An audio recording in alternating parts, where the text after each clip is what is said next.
p.m. on Unscaled right here on KSHP AM 1400 and the all-new 107.1 FM North Las Vegas.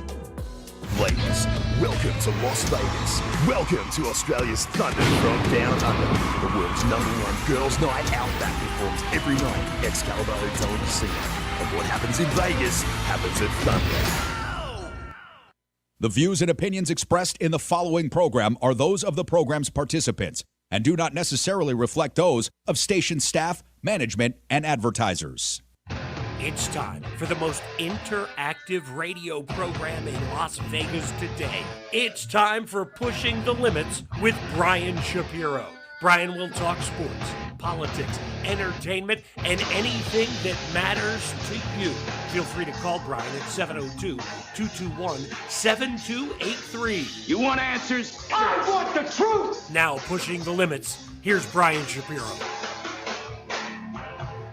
All right, what's up, everybody? Happy Tuesday, Pushing the Limits. So glad you could join us, not just on the FM and AM dial, not too many of those stations here in the Valley, but of course also listening and watching live on our YouTube page, PTL Radio Show, the Twitter page, the Facebook page, Twitch. We're all over the place for your listening and viewing pleasure, and we're going to have some fun today. Bottom of the hour, you might have heard of this candidate before. She's been on the show before. Somewhat controversial. We always get into a good spirited debate, which I like. I welcome. She's running for senator here in Nevada. Ronda Kennedy is going to be joining us in studio at the bottom of the hour. Really looking forward to that. Opponent of Stephanie Phillips, by the way, but I won't get into that. We got into that yesterday. Stephanie won't come on the show, but at least Ronda will. So she's going to be joining us at the bottom of the hour. Another big story today in the sports world, and it includes politics, right? The PGA Tour has officially decided to merge with Live Golf and the Saudis, which makes them nothing but hypocrites. All they've been saying about the Saudis, all they've been saying about Live Golf, and in the end, they wanted their stars back, and they decided to go after the money and do exactly what some of these PGA Tour players or former players have done in going to the Live Tour. It's a joke. It puts egg on the face of the PGA Tour. And it makes people like Phil Mickelson and Greg Norman look pretty good. And I told you this was going to happen, and it did. We'll get to that a little bit later on as well. Usually on this show, we start off with the biggest news story of the day, right? The biggest political story of the day. And we're still going to get into all that coming up at the bottom of the hour with Ronda Kennedy. I promise you, we're going to get into all the politics and all the news and Governor Lombardo vetoing a bill that's very controversial. There's plenty to get to coming up at the bottom of the hour, and I promise you I'm going to do that. But today's a different case, because I got to talk a little VGK hockey to start the show today. This is a big deal. So yesterday was Game 2 of the Stanley Cup Finals, and you know the Vegas Golden Knights are very near and dear to my heart for a lot of different reasons. And I go back to year one, and I go back to October 1, right? The October 1 shooting, and I've told this story over and over again, and it's an important story to tell, right? I mean, I went to a preseason hockey game with a friend of mine who works at another station. His name is Chris Chapman. And I went to a preseason Vegas Golden Knights game on October 1st. I was asked to go to the Route 91 Festival, and I didn't go. I decided to go to the preseason hockey game. Could have saved my life. And I know people that were shot. I know people that were seriously injured on October 1. And the way the community came together with the Vegas Golden Knights in year one and that magical year that they had, it's certainly something that I will never forget. And I know many of you will never forget it either. And listen, I can sit here in Monday Morning Quarterback, and I can say that, you know, management, they've made some terrible decisions. And, you know, the way they got rid of Marc-Andre Fleury and firing Gerard Gallant, and I think those are very reasonable takes to have. But who the hell am I right now to sit here with what the Vegas Golden Knights have accomplished and what I believe they're going to do this year, and that is win the Stanley Cup? I'll get into the game last night, but let's just start by in general terms. Cassidy is an unbelievable head coach. And I said when they hired him that this was a great hire. Why? Because of all the success he had in Boston. This is a guy that knows what it takes to win. And as much of it was a mistake, I think, to get rid of Gerard Gallant, it was just as good of a hire to get this guy Cassidy, who I think is just doing is doing a phenomenal job. He's a player's coach. Yes, he's analytical, He answers questions in its entirety. He answers honestly. The players like him. They respect him. And his game plan coming into pretty much every series in the playoffs, to me, has been A+. Cassidy and the coaching staff have done an A+ job. And Sean Burke, the goalie coach, maybe I'm a little biased because he's a former Hartford Whaler, has done a phenomenal job. The coaching staff and Sean Burke and the top-down management, A+. A+. I mean, there is no team where you're going to agree with everything that management does. I didn't agree with getting rid of Gallant. I didn't agree with getting rid of Marc-Andre Fleury. What about the acquisitions they made? A guy like a Barbashev, who has been huge in the playoffs. What a pickup. The acquisitions that they've made, the goaltender issues that they've had, and the way they've been able to overcome that. The way Adin Hill is playing right now, he is the best goaltender in the world. He is outplaying that goalie on the other side. There was a span of maybe 30 to 40 seconds yesterday, and I believe the Florida Panthers were on the power play, and Adin Hill made about 5 saves.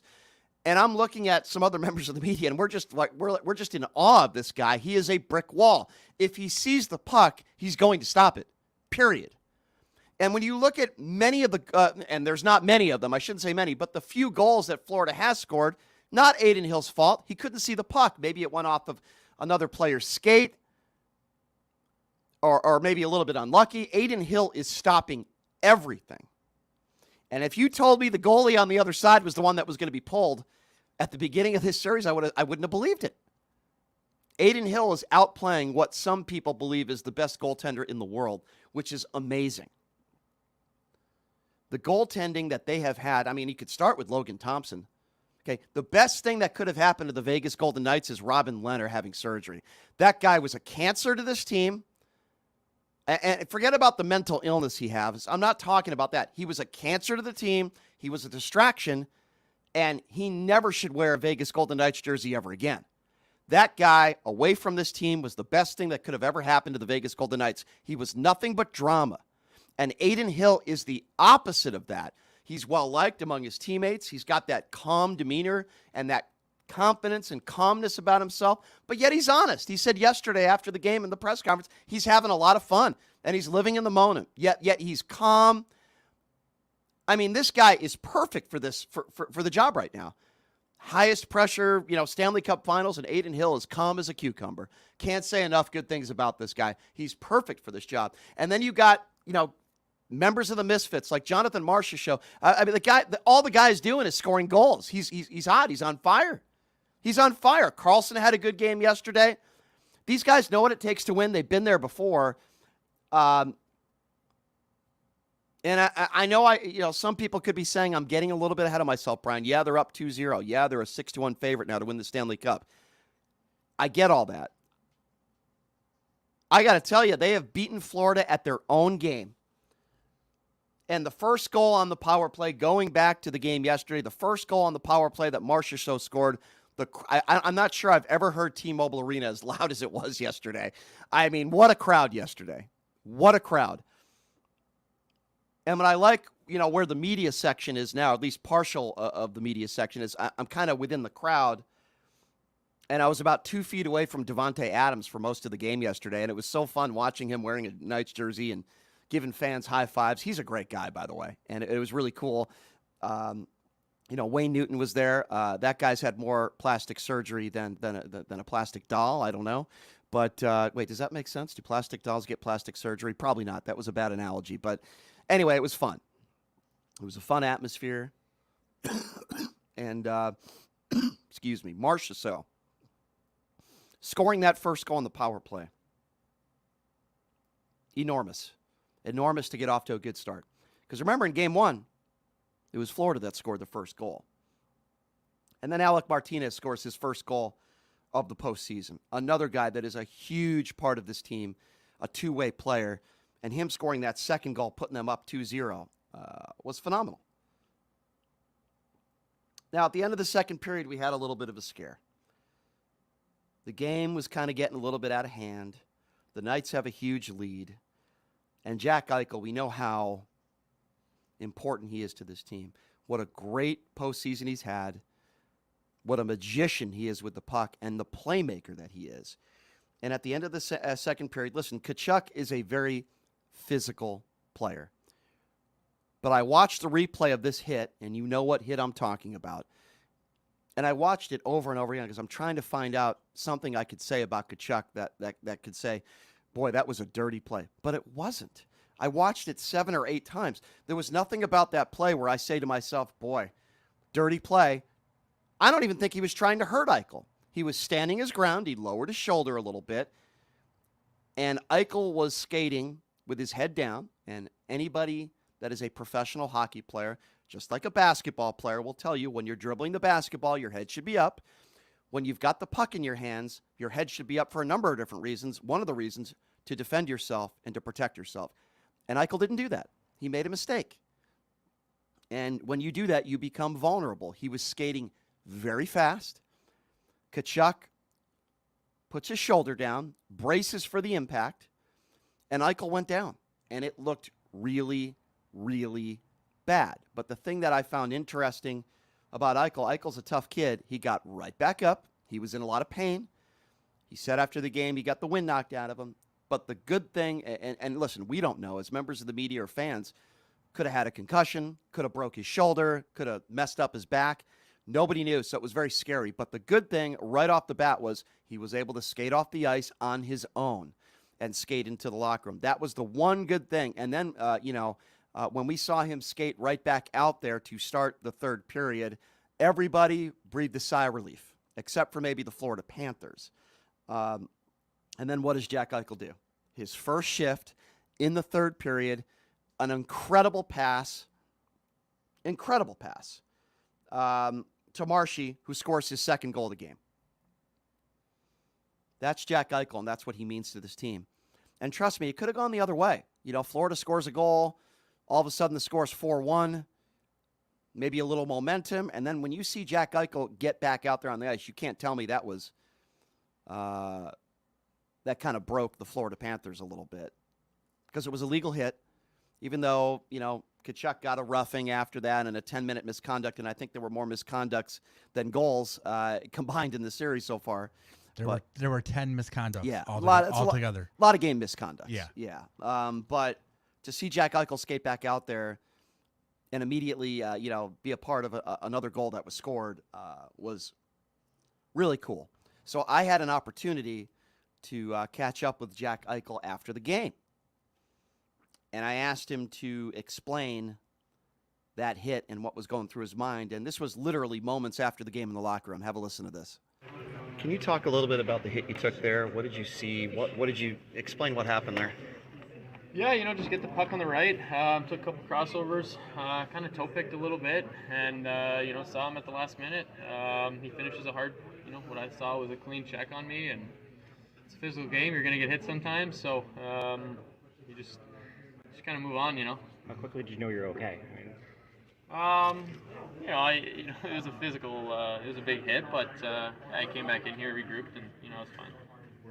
When did you know you were okay? It looked a little scary when you went off the ice. Yeah, no, I just came in here and regrouped. It was definitely a big collision, so got my wits back about me and realized I was fine, and you just kind of move on from there. There you go. And what I love about Jack Eichel is he's being honest. There are some players in the NHL, that was a dirty play. He's trying to hurt me. Jack Eichel didn't make any excuses. In fact, later on in that interview, he said that, he put it on himself. He said, listen, part of that's on me. I put myself in that position. My head's got to be up. I got to see where I'm at there. And he didn't, none of the nights made any excuses, by the way. It's a legal hit. And that's the kind of player Tkachuk is. If you watch this guy play, I wouldn't call him a dirty player, but he's a physical player. And he wasn't trying to end Eichel's career or break his neck. He lowered his shoulder. It was a legal hit. He was being physical. Nothing wrong with it. And that's why the referees and the linesmen, they did not call penalty on him for that because there was nothing he did that was wrong. The worst part of that was the fact that Eichel was falling to begin with. Yeah. The toe tap made him fall. He lost his balance. He lost his edge a little bit there. And very fortunate. Jack Eichel is very fortunate because, back injuries, you could see, excuse me, you can see anything could happen there. You could break your shoulder. Your shoulder could get dislocated, concussion, neck injury, back injury. There's a number of different things that could have gone very poorly, and they need Jack Eichel out there. Could they still win without him? Probably, but they need him out there. So very fortunate. And when you're in the Stanley Cup Finals, sometimes you need breaks to go your way. And doesn't always mean it's going to be a lucky goal. Sometimes you're lucky that one of your players isn't out for the series. And that was one of those moments yesterday, and it was great to see Eichel back out there in the third period. You know, Brett Howden scoring the fourth. Let's talk about Mark Stone again. This guy just does phenomenal things on a regular basis. And yesterday was no exception. I'm talking about the fourth goal that Howden scored. So Stone loses his stick. I think it was a broken stick. He broke it. Yeah. 100% broke it. So what does he do? He doesn't panic. He puts a hit on somebody, immediately goes straight to the bench to grab another stick. And the puck is in his hands immediately, literally seconds after he loses his stick. He puts a physical play on somebody and checks somebody against the boards, grabs the stick. Seconds later, he gets the puck and makes an unbelievable pass to Howden, and Howden scores. You know, Mark Stone is an unbelievable playmaker, making a hit and then making a play, getting an assist. Mark Stone, healthy. This team is a completely different team when Mark Stone is out there and he's healthy. He is, in my opinion, one of the best, if not the best, two-way player in the world in hockey. Yes, I know you could name a few other players. Mark Stone is right there in that conversation.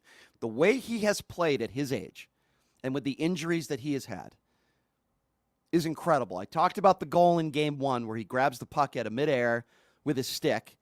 Unbelievable eye-hand coordination and scores. And Howden scores. And that play was developed and everything because of Mark Stone. And who knows, maybe he doesn't lose his stick. Maybe he doesn't make that play. It was just an unbelievable play. You know, and I mentioned the fifth goal and Marshy scoring. And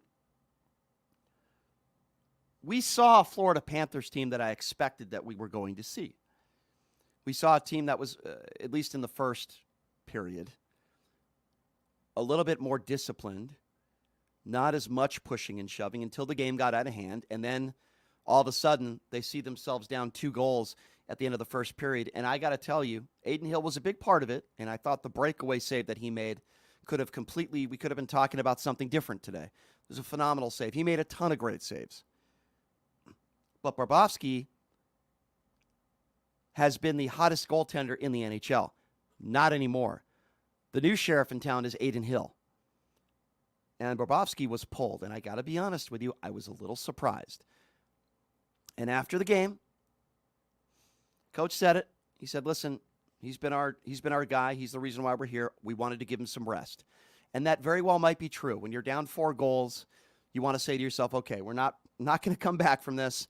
Let's give him a little bit of rest. And maybe that is true.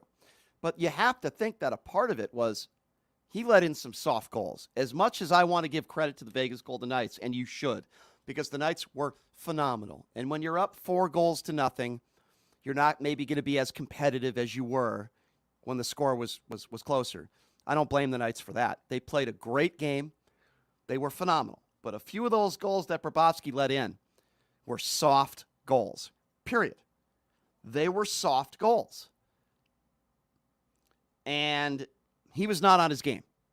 I would say at least 2 of the 4 that he gave up before he was pulled were soft.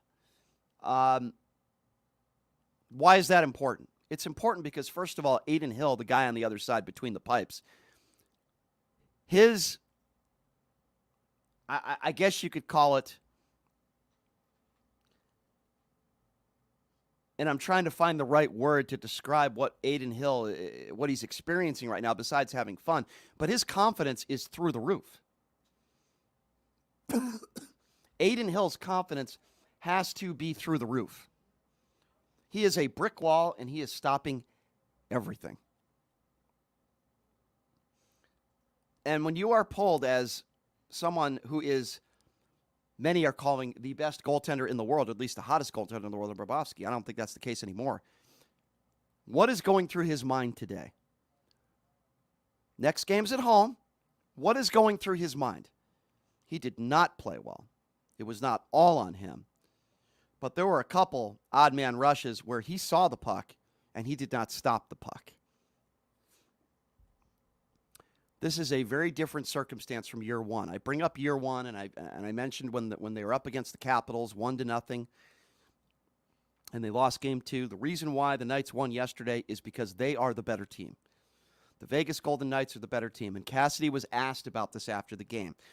There are a number of reasons why they're up 2-0, but one of the main reasons, in my personal opinion, one of the main reasons why they are up 2-0 in the series. Why am I saying nil? What is this, soccer?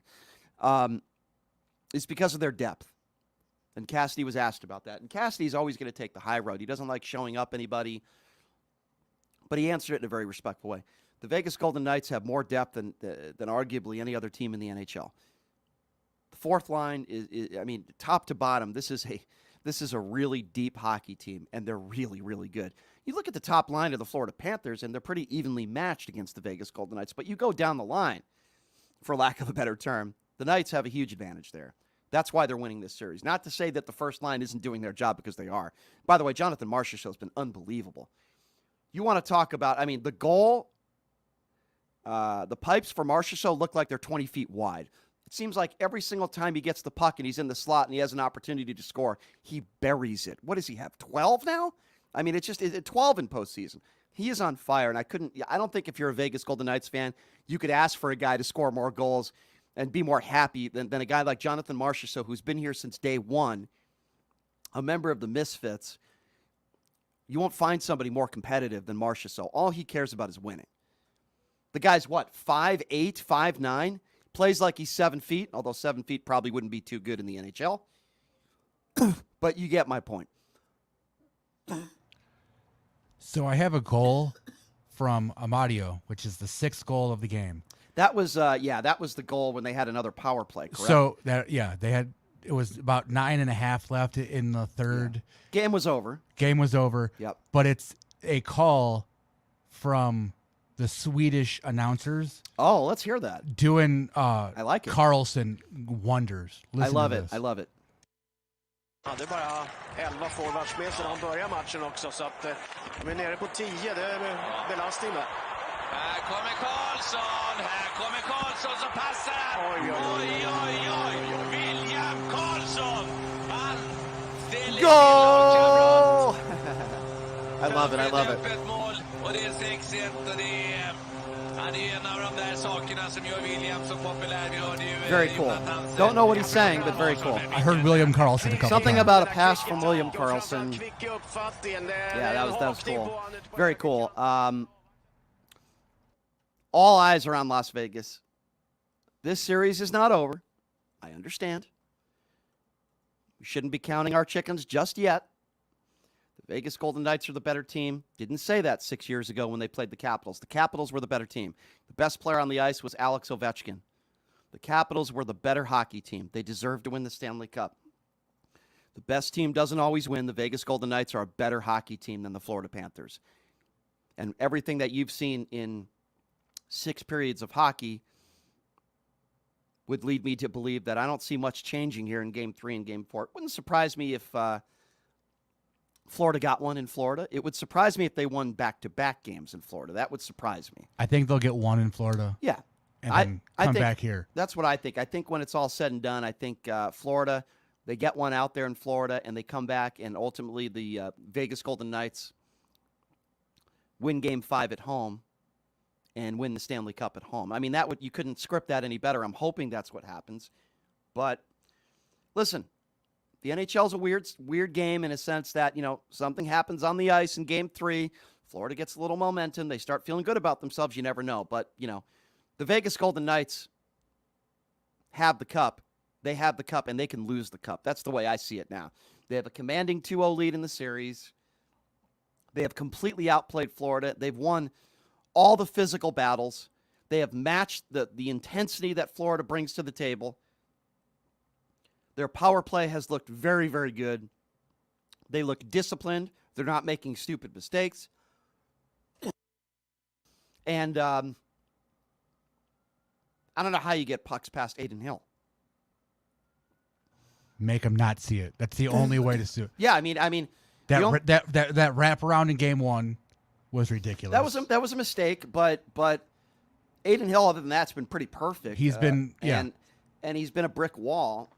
And watching Bobrovsky get pulled, I mean, if you're the Vegas Golden Knights, you got to be chomping at the bits. That's got to make you feel really good. Because a few weeks ago, people were saying this guy was the brick wall. You can't get anything by him, and rightfully so. He was very good. Yesterday was the complete opposite. He let a couple soft ones go in. And listen, when a goaltender loses a little bit of confidence, you never know what can happen. I don't know what's going to happen in Game 3. I know this. The Florida Panthers are not going to win 4 games in a row. And if the Vegas Golden Knights can win Game 3, I believe the game, if I'm not mistaken, is Thursday? Do I have that right? I believe so. If the Knights win Game 3, the series is over. But I would expect you're going to see a strong push from Florida. We'll have to wait and see what happens. But the Vegas Golden Knights have now put themselves in a position where they are up 2-0 in the Stanley Cup Finals against the Florida Panthers. The crowds were fantastic. These first 2 games, the crowds were phenomenal. It was really loud in there. It's a very difficult place to play. Having home ice is huge in the Stanley Cup Finals. The Misfits, it's hard not to think ahead and think about what is this going to be like if, in fact, the Knights do win the Cup. It's going to be really cool. It's going to be really special. And who the hell am I to criticize McCrimmon? And who the hell am I to criticize this staff when they've made the Western Conference Finals 4 of 6 years? It's their second trip to the Stanley Cup Finals, and now with an opportunity to win the Cup. I'm sorry, but all that stuff about Marc-Andre Fleury and, Gallant, I think they're legitimate cases to say that they made some mistakes there, but that's all out the window when you talk about the job that Cassidy is doing. When you talk about the acquisitions that they have made, Barbashev, again, I spoke to Barbashev after the game.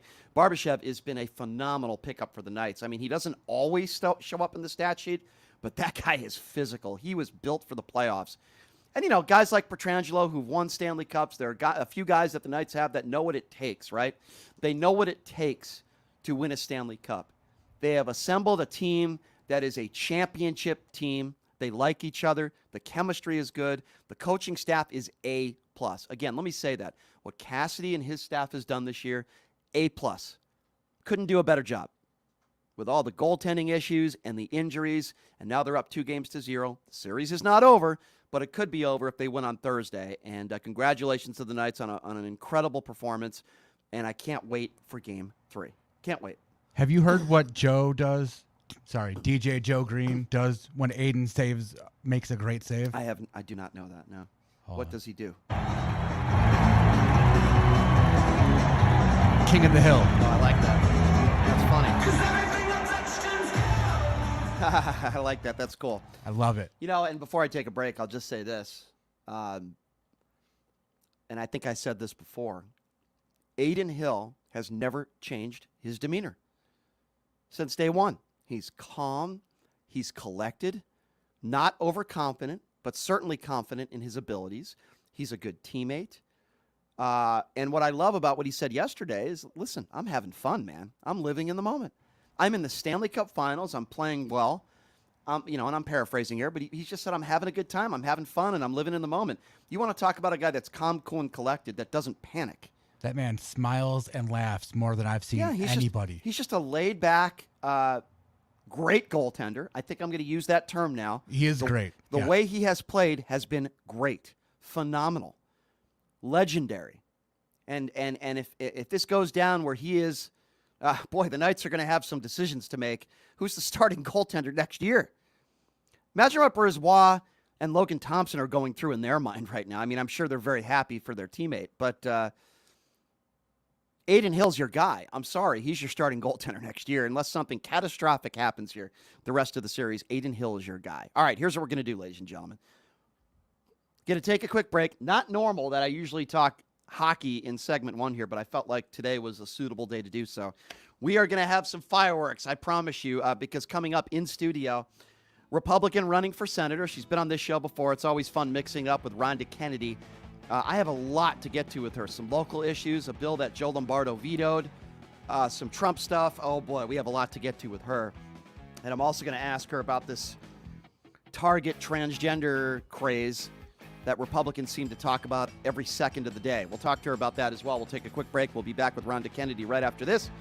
You're listening to Pushing the Limits right here on KSHP. Hey, everybody. Are you struggling to find a pizza place that reminds you of Brooklyn? That true blue New York style pie? Well, worry no more. Stallone's Italian Eatery Pizza is a knockout. We're located at 467 East Silverado Ranch Boulevard, just off of Premier Road, half a mile east of South Point Casino, just minutes from the Las Vegas Strip. Come by and grab a slice of pie. Plus, check out our Brooklyn-inspired Italian cuisine. Our sandwiches are super. Hero, that is. Because why be a sub when you can be a hero? Stallone's Italian Eatery is here to serve you phenomenal food, Vegas. Forget about it.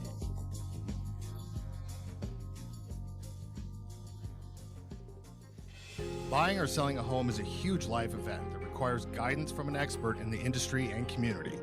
My name is Blake Wynn. You may recognize my name as my grandfather was the best governor the state of Nevada has ever had. Growing up in Las Vegas, I've come to know this community intricately. Now, I am raising a family here as well, so I understand all the issues impacting our home and quality of life. As the top realtor for the #1 real estate team at Keller Williams, you can have confidence in my experience, knowledge, and track record. When it comes to buying, selling, or investing in real estate, choose a name you can trust and someone who understands the community you call home. Call Blake Wynn today and experience the difference of a trusted expert. 702-540-3311. Sapphire Pool and Day Club, the world's only topless gentlemen's day club, introduces its 2023 pool season lineup with a bevy of beauties and social media celebrities throughout the summer who will all host alongside hundreds of Sapphire's topless poolside entertainers. Enjoy brunch in the sun with items like frittata-style omelets, stripping chicken, and French kiss toast before washing it down with signature summertime cocktails. 10 lines, beware. Go Bear! Ladies are welcome to go topless within the day club for the ultimate party. Guests can purchase affordable day bed packages, cabana packages, lounge chairs, and more. The best part though, Pushing the Limits will be broadcasting shows every other Friday throughout the pool season with a ton of surprise celebrity guests. Wow! Reserve your spot now. For more info, visit SapphirePoolLV.com or call 702-869-0003. That's 702-869-0003. See you at Sapphire. Hey everybody, it's Brian Shapiro from Pushing the Limits. I want to tell you guys about Sahara West Urgent Care and Wellness. They're conveniently located on the southwest corner of Sahara and Jones. They're open Monday through Friday, 9 a.m. to 9 p.m. and Saturday, 9 a.m. to 5 p.m. At Sahara West Urgent Care, they'll take care of all your healthcare needs. They offer routine services such as physicals, STD testing, car accident treatment, and work injuries. You name it, they do it. They have on-site x-ray, EKG, ultrasound, and labs. They treat chronic conditions such as asthma, blood pressure, diabetes, and more. They also offer general wellness exams, treatments such as testosterone enhancement, and cancer screening. They're located on Sahara, 6125 West Sahara Avenue. Their number is 702-248-0554. And the best part, they accept most major insurances and affordable cash pay prices, office visits starting at just $95. And I'm also a client, so please give them a call, 702-248-0554. The Klondike Casino is a friendly local spot that features their signature restaurant, the Klondike Grill, serving up fresh food fast. Open for breakfast, lunch, and dinner just off the 95 freeway on Sunset Road in Henderson. You will find the Klondike Casino featuring all your favorite games from the Strip in the comfort of a neighborhood casino. You can place a bet at their full-service sports book or start your day with a breakfast plate that comes with your choice of potato and toast. Or check us out for lunch or dinner and try one of our many sandwiches like the popular beer-battered fish sandwich or the Philly cheesesteak. Check out the full menu at KlondikeSunset.com. Is your dog suffering from a sensitive stomach? Hi, it's Kelly the Cookie Lady from Mooch's Munchies. Our dogs had super sensitive tummies and I needed to find a low-fat treat that wouldn't give them gas or other issues. Most of the treats on the market were loaded with fillers, chemicals, and chicken fat. Many of them weren't even food. Well, I knew I could do better, so I developed Mooch's Munchies, and I'm happy to be able to share them with you. Stop by our store or our website, moochesmunchies.com, and find out why we say that Mooch's Munchies are totally pawsome.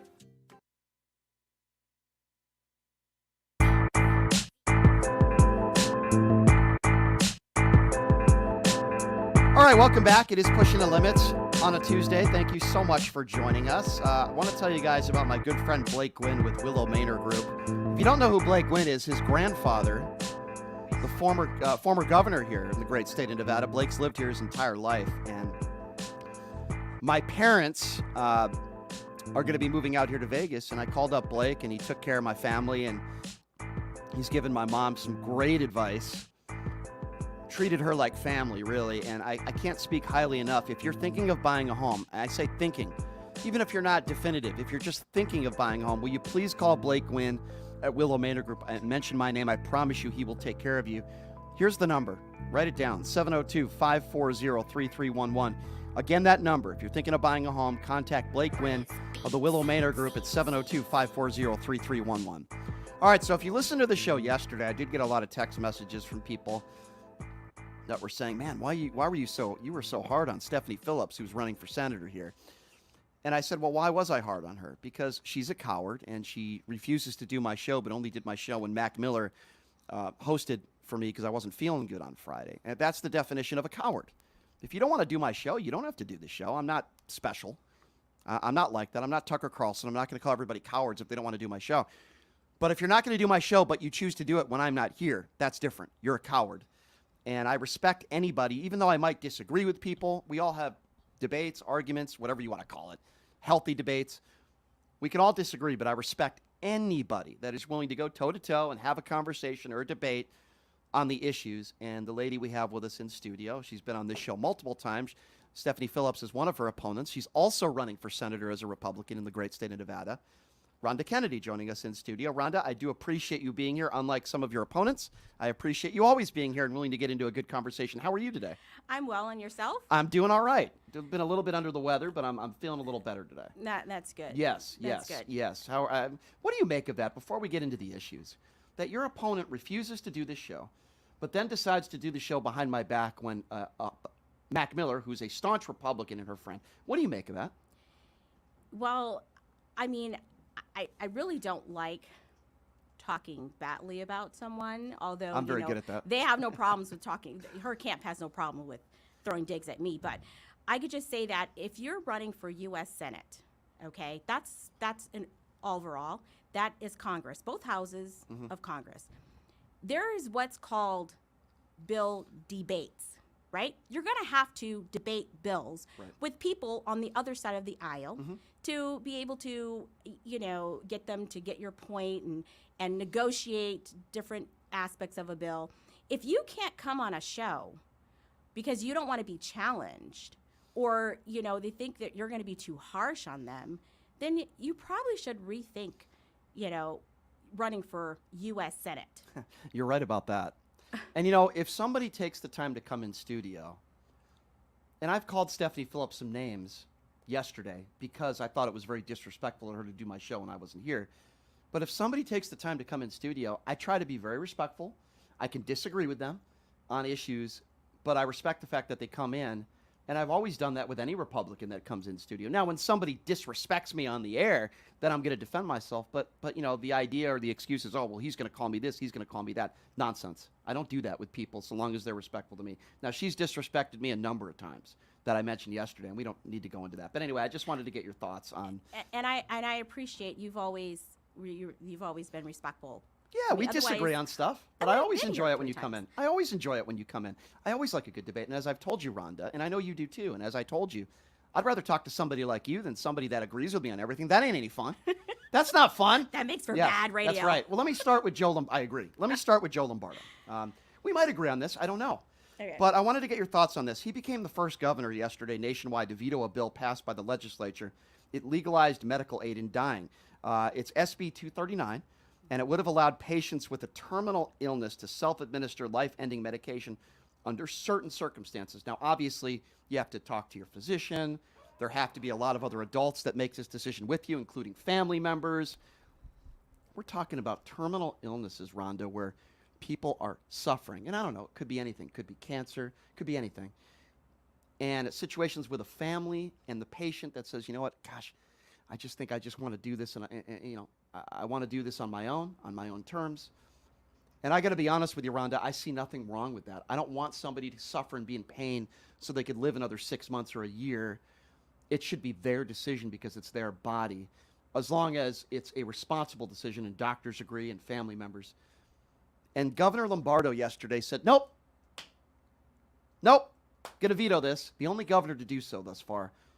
What are your thoughts on that? Well, that's kind of a tricky subject. So in the last year, like, I lost my grandmother who went on hospice. She essentially put herself on hospice. She was 88 years old. And then in this last week, I lost my aunt who went on hospice. And then my husband's aunt went on hospice and died three days after my aunt. So we're actually on our way back to the Midwest for, a double funeral. But I watched my grandmother pass away on hospice, and basically it's essentially the same thing, right? Except it's a painful death. They deprive you of food and water, and they give you medications to make you comfortable, but your body naturally just shuts down from starvation and dehydration, which I think is a very painful way and inhumane way to pass. And I think that should be a decision that's between that individual, their family, and their God. I agree. And so, if someone is terminally ill, and they're going to have a painful death, they should choose to be able to exit this life with dignity and without pain. I agree with you 100%. I'm going to make this correlation or analogy. You might disagree because there are different circumstances, but in a way, I feel the same way about abortion, in that this is a decision that your doctors and your family, it's a personal decision. While I don't agree with late-term abortion, and if you want to put, 4-month stamp on it, 6-month stamp, fine, I don't have a problem with that. But I feel like while Lombardo is trying to take that right away from that human being, could have been your grandmother or your aunt or anybody, I feel like some Republicans are also trying to take the right away from that 13 or 14-year-old girl. There are some Republicans that feel like if a woman is raped or the victim of sexual assault, that they should be forced to have that child. I find that repugnant.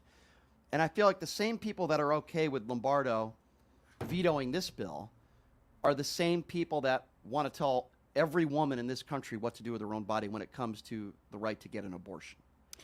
Well, with a grown adult individual, that's different. That's their decision. But I want to make sure that it's not a Republican or Democrat thing, because there are some Republicans who are pro-choice and there are some Democrats who are pro-life. So it's not a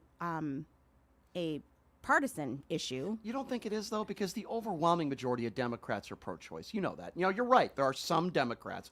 But come on. I mean, the overwhelming majority of those that call themselves pro-life, and I don't like using that term, it's anti-abortion, are Republicans. You're right. There are a few Democrats, small percentage, but 6 out of 10 Americans, Republicans and Democrats, want to give a woman the right to choose. But overwhelmingly, Democrats versus Republicans feel that way.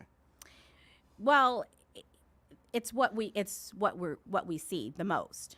But there is, and particularly I'm going to have to say, like, in the Black community, abortion is really not a thing. It has been in the last few years because it's been pushed in the Black communities, but let's just remember the purpose of Planned Parenthood in the first place. Right.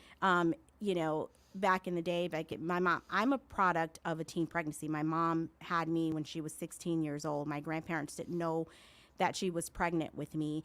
I could have easily been one of those statistics. However, back, in those times, it's like if there was an unplanned pregnancy, somebody in that community was raising that baby, whether it's grandparents, aunts, uncles, somebody was. Now it's the overwhelming number of Black babies that are being aborted, more so than any other race in this country. And I think it's systematically designed that way for, like, Margaret Sanger, it's genocide. So, and there's and most African Americans and most Black people are Democrats, but in our community, it's abortions is just not really supported. I think there's a lot, and eventually getting off the abortion issue, but I think there's a lot of reasons for that. First of all, there's hundreds of thousands of kids right now that are waiting for foster families. So if you're going to force every woman in this country to have a child, where are all those kids going to go? That would be number one. And number two, I talk about governmental programs that will help a woman raise that child. And again, I'm going back to Republicans. Maternity leave.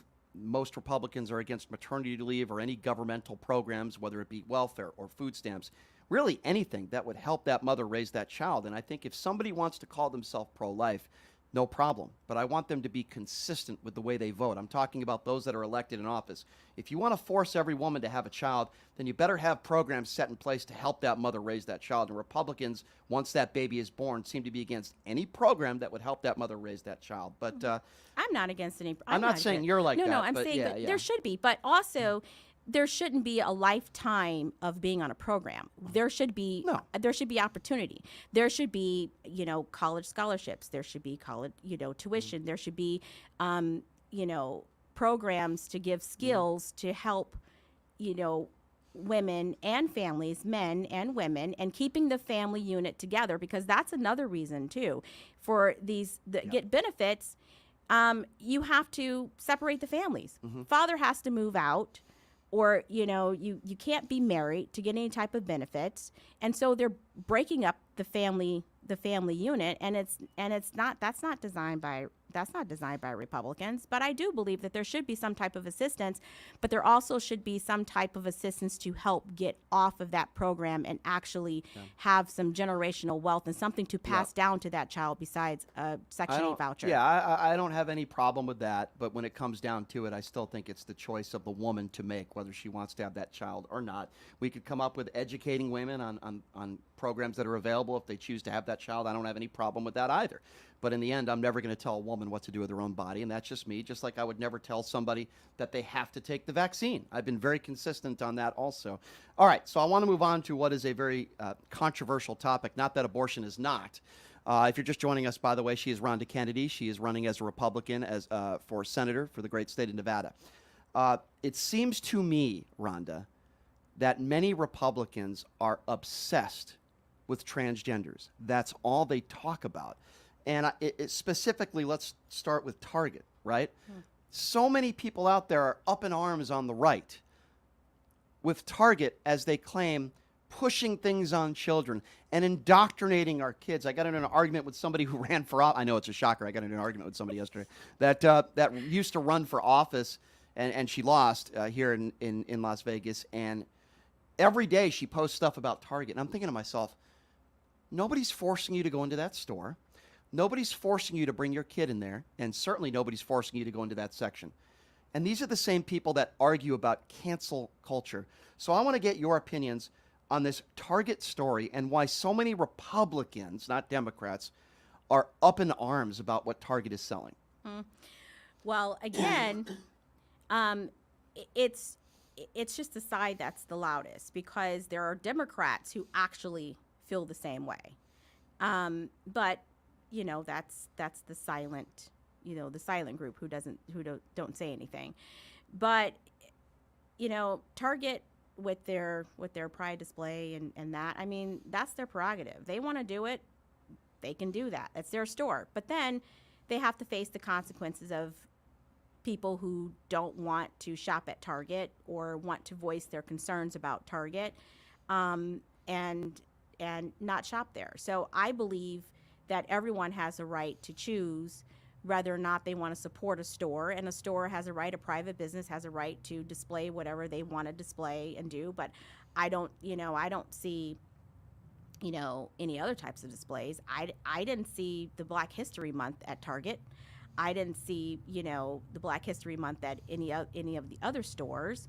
In fact, I actually, to get Black History Month, T-shirts and things of that sort for my children, I had to order them online. So I'm just like, I want to see the outrage and that across the board for everything. Well, let me first of all, And inclusion and Target. And Yeah. I'm saying Target, you're doing Pride. Let's do Black History Month. For the record, any store that sells any Black History Month stuff, I think that's great. With that being said, let me try to give you an analogy of, in a way, why I disagree with you. Like, I've been into stores before where they have MAGA sections, where they sell MAGA hats and MAGA posters, probably more 4 or 5 years ago than now. But when I go into that store and I'm going to buy something else, I don't say to myself, boy, where's the Joe Biden memorabilia? Where's the Joe Biden? Because I don't care. I don't care. I go into that store to buy what I want to buy. I laugh off a MAGA section. I keep walking, and I don't say to myself, boy, I'm never shopping at this store again because I hate Donald Trump, which, by the way, I do. Like, I hear what you're saying. That's political, though. Well, that's political. Well, but a Black History Month, I would have no problem with that, and I think that's great. They sell BLM stuff. Well, I mean, but what about educating, the young Black people coming up that there were great people, inventors in the Black community? The stoplight. Every time you see a stoplight, who invented the stoplight? It was a Black man. Well, there's a lot of Republicans that who don't want invented the kids to gas be, mask? but there are a lot of Republicans who don't want kids to be taught stuff like that in schools. They call it critical race theory. I agree with you. I have no problem with that. But, I mean, first of all, critical race theory is not being taught in our schools. That's not history, And it's though. not being taught in our schools. But I hear what you're saying. I wouldn't have a problem with Black History Month. But you know what? I guarantee you there'd be some people that would. They're called racists. But I believe some people would have a problem with that. I guess the point I'm trying to make is, Rhonda, how is this section in Target hurting children? I don't understand. How is this bad for kids? Well, what it is it's just Target pandering. That's it. You think that's what it It's is? Target pandering. It's the loudest voice, and they're trying not to lose money, and they're trying not to lose political favors to certain groups. That's all it is. And that might be true, and you might be right. But I go back to what I said. How is this hurting anybody, though? I hear what you're saying. You very well might be right, where Target is saying, well, okay, this is good for us. Let's maybe it's pandering, or maybe it's just there's nothing wrong with being transgender or gay. I don't know. You might be right. But all I'm saying is there are people out there, many of them on the right, that are saying that this is pushing stuff on kids, that it's harming our children. And I say to myself, if you see a shirt with a rainbow on it that says it's okay to be gay, if you see something that says pro-transgender, how the hell is that hurting a kid? I don't understand. Well, isn't that up to the parents? Of course. Okay, so it's up to the parents to have these discussions about sexuality, about being gay or not. So why does Target and other people feel that it's their job and their place to just put it out there? It's not, it's like this. I mean, it used to be when you go into a store and they used to have, all the little dirty magazines in the convenience stores or whatever, they were always blocked off so that kids couldn't see them. But it was a certain way of protecting young impressionable minds, but nowadays it's just all out there. Nobody has any So you think shirts in a section that is pro-LGBTQ should be blocked off for kids? No, I didn't say that. Oh. What does the shirt say? I mean, you're saying t-shirts. I don't know. I've seen some pretty graphic t-shirts and some pretty graphic things that I haven't seen are left to anything children. I haven't seen anything that I would consider over the line that they're selling at Target.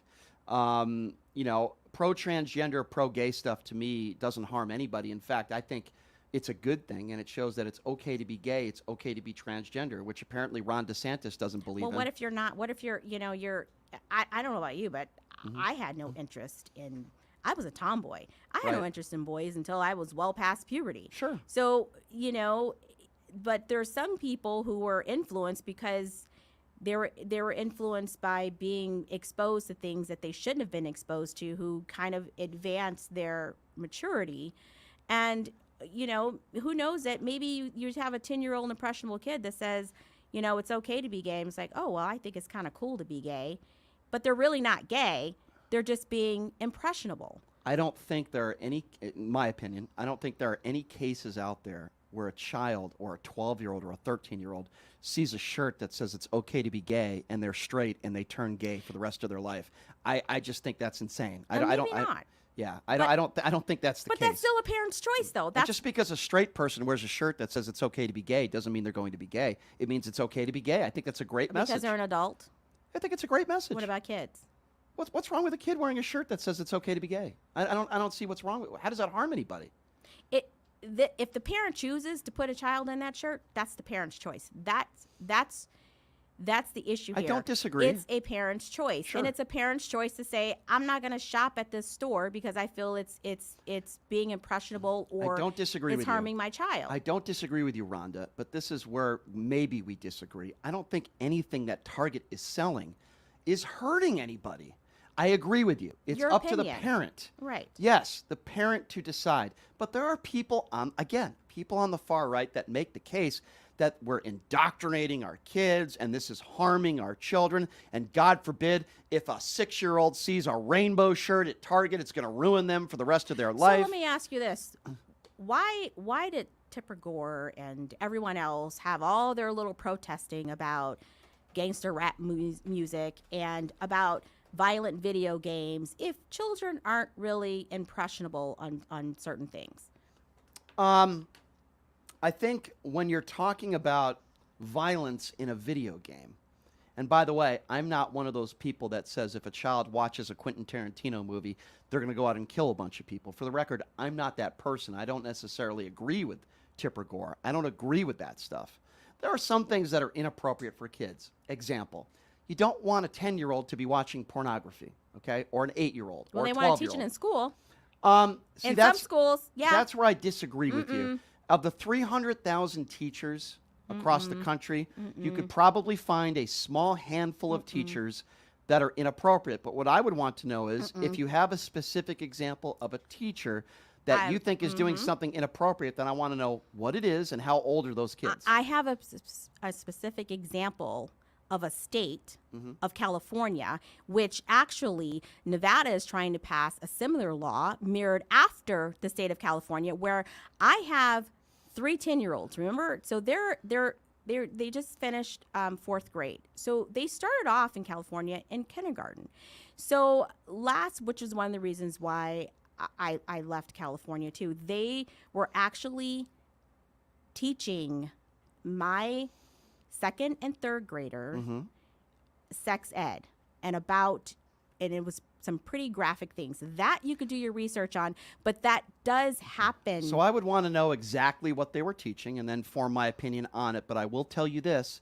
Middle school kids are performing oral sex on one another. They're starting at a very young age. And you could agree or disagree with that, but I would rather somebody at a young age know what safe sex is. I don't want 12 and 13-year-old girls to get pregnant. So I would need to know exactly what that teacher is teaching and how graphic is it. Next time I come on or I see you, I'm going to bring you one of those books. So middle schoolers in California are being taught how to have anal sex. That's an alternative to sex, but as sex ed, this is how you protect yourself from pregnancy. Is how you protect yourself from sexually transmitted diseases.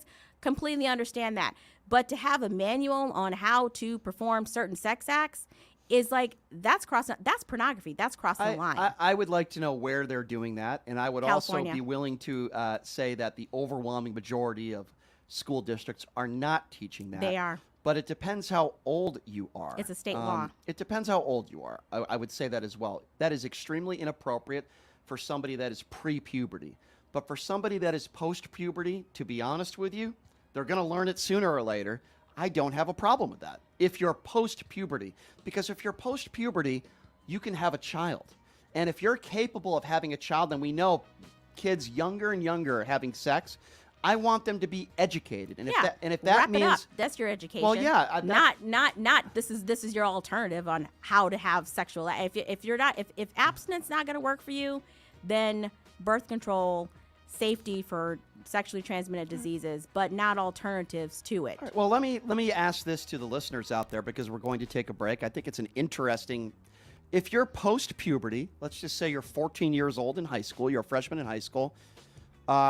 Do you think it's appropriate to be teaching those kids, those young teenagers, what safe sex is and what Rhonda just referred to, different types of sex you could have where you cannot get pregnant? Do you think that's inappropriate Or are you okay with that? I'll open up the phone line, 702-221-7283. And again, that number, if you want to be a part of the conversation, give us a call, 702-221-7283. That's 702-221-SAVE. We got Ronda Kennedy in studio.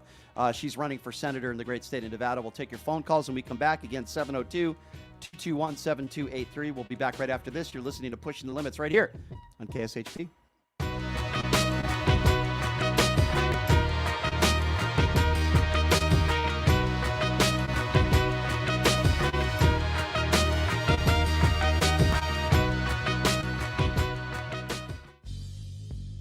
Hey, everybody, are you struggling to find a pizza place that reminds you of Brooklyn? That true blue New York style pie? Well, worry no more. Stallone's Italian Eatery Pizza is a knockout. We're located at 467 East Silverado Ranch Boulevard, just off of Premium Road, half a mile east of South Point Casino, just minutes from the Las Vegas Strip. Come by and grab a slice of pie. Plus, check out our Brooklyn-inspired Italian cuisine. Our sandwiches are super. Hero, that is. Because why be a sub when you can be a hero? Stallone's Italian Eatery is here to serve you phenomenal food, Vegas. Forget about it. Buying or selling a home is a huge life event that requires guidance from an expert in the industry and community. My name is Blake Wynn. You may recognize my name as my grandfather was the best governor the state of Nevada has ever had. Growing up in Las Vegas, I've come to know this community intricately. Now, I am raising a family here as well, so I understand all the issues impacting our home and quality of life. As the top realtor for the #1 real estate team at Keller Williams, you can have confidence in my experience, knowledge, and track record. When it comes to buying, selling, or investing in real estate, choose a name you can trust and someone who understands the community you call home. Call Blake Wynn today and experience the difference of a trusted expert. 702-540-3311. Sapphire Pool and Day Club, the world's only topless gentlemen's day club, introduces its 2023 pool season lineup with a bevy of beauties and social media celebrities throughout the summer who will all host alongside hundreds of Sapphire's topless poolside entertainers. Enjoy brunch in the sun with items like frittata-style omelets, stripping chicken, and French kiss toast before washing it down with signature summertime cocktails. 10 lines beware. Go Bear! Ladies are welcome to go topless within the day club for the ultimate party. Guests can purchase affordable day bed packages, cabana packages, lounge chairs, and more. The best part though? Pushing the Limits will be broadcasting shows every other Friday throughout the pool season with a ton of surprise celebrity guests. Wow! Reserve your spot now. For more info, visit sapphirepoolLV.com or call 702-869-0003. That's 702-869-0003. See you at Sapphire. Hey everybody, it's Brian Shapiro from Pushing the Limits. I want to tell you guys about Sahara West Urgent Care and Wellness. They're conveniently located on the southwest corner of Sahara and Jones. They're open Monday through Friday, 9 a.m. to 9 p.m. and Saturday, 9 a.m. to 5 p.m.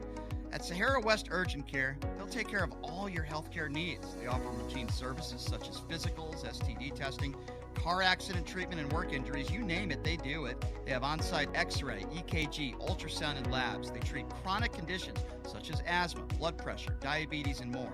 They also offer general wellness exams, treatments such as testosterone enhancement, and cancer screening. They're located on Sahara, 6125 West Sahara Avenue. Their number is 702-248-0554. And the best part, they accept most major insurances and affordable cash pay prices. Office visits starting at just $95. And I'm also a client, so please give them a call, 702-248-0554.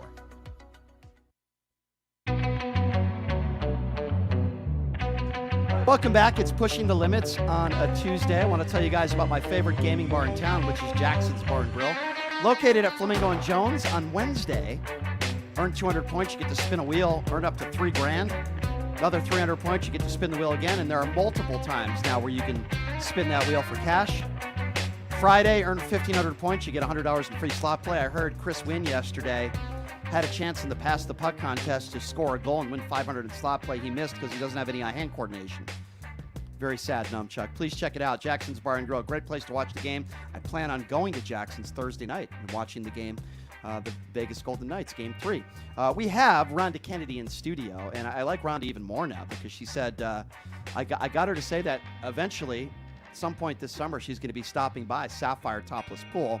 Being topless is optional, by the way, Ronda. You don't have to do I'll that. have a top on for Okay, sure. okay. It's optional. I'm just throwing it out there. It's optional, Ronda. But she said she would stop by. Not this Friday. We will be there this Friday at Sapphire. So come out, check us out. We're going to have some very, very special guests. Including, this is really cool, a friend of mine who's in the world's best Bee Gees cover band. He's the lead singer, and he's going to be joining us at Sapphire and singing some songs. So that's going to be a lot of fun. You never know who's going to be stopping by at Sapphire, so check him out. Ronda Kennedy in studio, who will be stopping by Sapphire, not this week, but in the coming weeks, perhaps. She's running for U.S. Senator. Anytime I can get somebody running for Senator to stop by Sapphire, they're cool in my book. I'll tell you that right now. That's very liberal of you, Ronda, by the way. It's not liberal. It's American. I mean, I like it. Yeah. I like it. So why don't we go straight to the phones? We're talking about transgenders and what Target is selling. Many Republicans feel like it's indoctrinating our kids. It's bad for kids. And I'm opening up the phone lines at 702-221-7283. And again, 702-221-7283. Let's start off with James. Hi, James. Thanks for calling in. What's on your mind? Oh, pleasure. Yeah, I want you to know you have one of my favorite people in the world, Ronda Kennedy. I worked with her in California trying to bring some sensibility and back into California, which seems to be a loss. But, hey, I love it. I love you, Ronda. You know that. But I could speak to what's happening with Target and the issues faced with that. Right now, if you're familiar with the term ESG, that stands for Economic, Social, and Corporate Governance. They invest in companies that opposes fossil fuels, push the unionization, and push for gender and racial equity over merit using for hiring and board selection. Why this is so important and what's happening not only to Target, but Chick-fil-A and some of the religious organizations, they have a rating scale. The rating scale is called the Corporate Equity Index, which is a rating system overseen by the Human Rights Campaign, which is the largest LGBT political lobbying group in the world. Okay. So the effort was to bring some level of equity and inclusion into corporate America. Is that bad? Why is that a bad thing to push gender and racial equity? Why is that bad? Well, it's really more political than it is bad or good. Okay, well, forget about political. I'm just asking you as a human being. Why is it bad for people, political or not, to push gender and racial equity? You know this. You have to know this. People who are gay have been discriminated against for eternity. So what is wrong for people to say it's okay to be gay? Let's have racial and gender equity. I'm just trying to figure out from you, why is that a bad thing? Because you're making it like that's a bad thing. Well, I'm trying to unpack it for you to find out where the money is, or why there's an index in place to continue to move the narrative. But who cares where the money is? I'm just asking you a very generic question as a human being. I don't care where the money is. What is wrong with pushing racial equity and gender equity? I'm just asking you, what's wrong with that? Well, talking to Middle America and most of America, this has never been an issue in the past. Hold on. And certainly, if you go being to gay and discrimination has never been an issue in the past. Are you serious? Why can't you just answer that question? What is wrong? I'm going to ask you again. I'm being very direct. You're not being direct. Enough to let me finish. If you allow me to be kind, and we're having a conversation. You remember, we come from California. This is an everyday event for us here in California. What is an everyday event? What does that mean? What is an everyday event? I don't know what you mean. What do you mean? What is an everyday event? You want to talk over me? You're talking over me now. Well, I don't know what you're making generalizations. I don't understand what you're saying. I'm going specific. I got to give you the lay of the land first. Please be kind and just listen. So in California, it's pretty much a way we live here. So we're very accepting of. But what this CGE has done is pushed it into corporate America. Corporate America, people don't want to have large corporations pushing narratives down their throat. We understand. So it's pushing a narrative saying that you want racial equity and gender equity. What does that mean, though? Yeah. I want to know what does racial equity mean? Yeah, let's what talk is it? about Well, that. define it. I mean, they're pushing racial, but where's their solutions? What do they mean by racial equity? Are they creating job opportunities? Are they creating for generational wealth? Are they helping people get off the system? Are they tackling the issues they have in the inner city with the gang violence now? What does that actually mean? Because saying it sounds good, but what's actually behind it? Very good point, Rhonda. Very good point. Yeah, I think that the scoring system will tell all, but in generalities, what is the equity? And why is it such a topic of discussion now and been so politicized in current politics? It gets votes and it gets people in their store. Exactly. Okay, so exactly. James, let me ask you another question because I'm not sure you answered my last one, but that's okay. Obviously, you're the type of person I would assume, and you can tell me if I'm wrong, you think that what Target is doing, bad for kids, drag queen reading, bad for kids, harmful to kids. Is that fair assessment to make? I'm saying Target, Chick-fil-A, they're harming kids. You think it's harming kids? No, I think Rhonda made a very powerful statement in the very beginning. This is a parental concern. And here in California, we're losing our parental rights because government is getting in the way. And now when you add corporate America to it, and continue to push narratives. How are you losing your parental rights with a private store selling stuff in a section where the parent doesn't have to bring that child into the store and doesn't have to shop at the store? How is a parent losing their rights? With all due respect, sir, I don't understand what you mean. Well, because you're not listening. No, I am listening. Answer that question. How is a parent losing their rights when Target sells things in a store? It's a I'm not drawing the connection between what Target's doing versus what parents. But you just brought up giving you Target. broad brushes. I'm dealing with a narrative that we find very offensive as parents. No, I disagree with you because there's a lot of parents that don't find it offensive. Let me ask you another question. You seem to be answers. Go ahead. Well, because you just bring something up and then you don't answer direct questions. You make generalizations, so it's hard for me to ask you questions when you don't answer them directly. So I'm going to ask you another direct question. You seem to be very concerned about indoctrinating our kids and parents losing their rights. What's the biggest cause of death in young children in America right now? Good, Rhonda. I heard you chiming in. No, I'm asking you, James. What's the biggest cause of death? No, it's not. It's gun violence. 2020, the 2020 CDC study. That's what you're referring to, correct? You think that's funny when I say the biggest cause of death? No. All right, okay.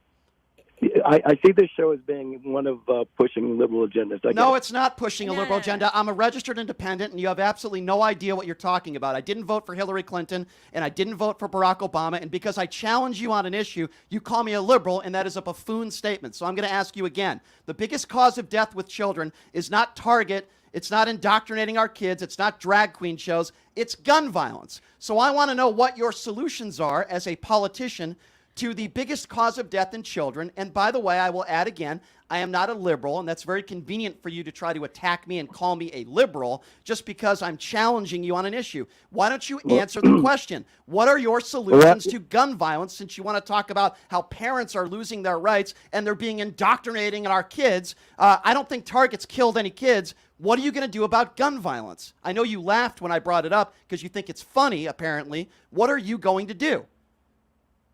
What am I going to do? Yeah, I'm not even in the race. Oh, okay, you're not in the race. So you have no solutions. I'm speaking as a citizen.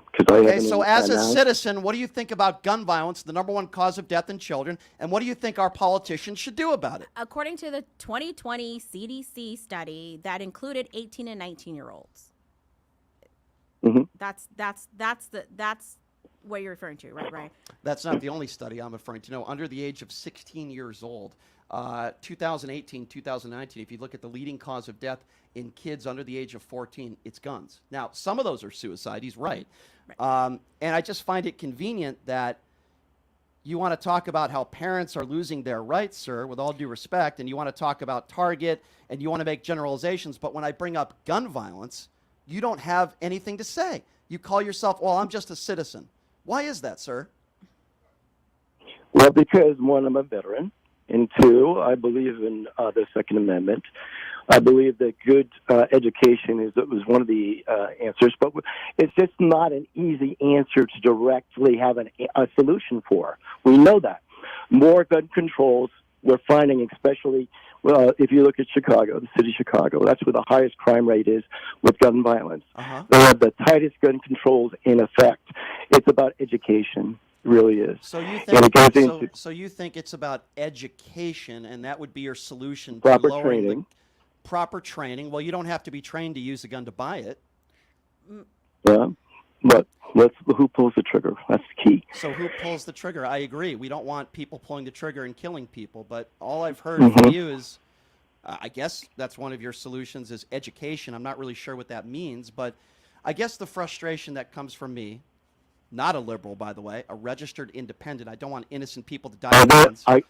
I stand corrected, and I apologize. I don't. That's okay. I'm happy to have a conversation with you. That's okay. But you're very passionate when it comes to indoctrinating our kids and what Target is selling in stores. Absolutely.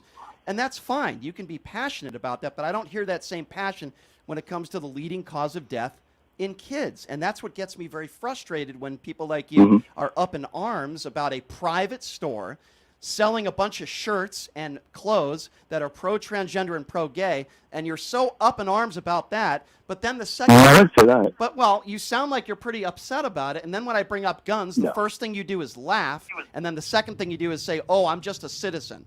I mean, I just think that's ridiculous. It's called changing the narrative and redirection. No. We're talking. No, we're not. We're talking about harming children.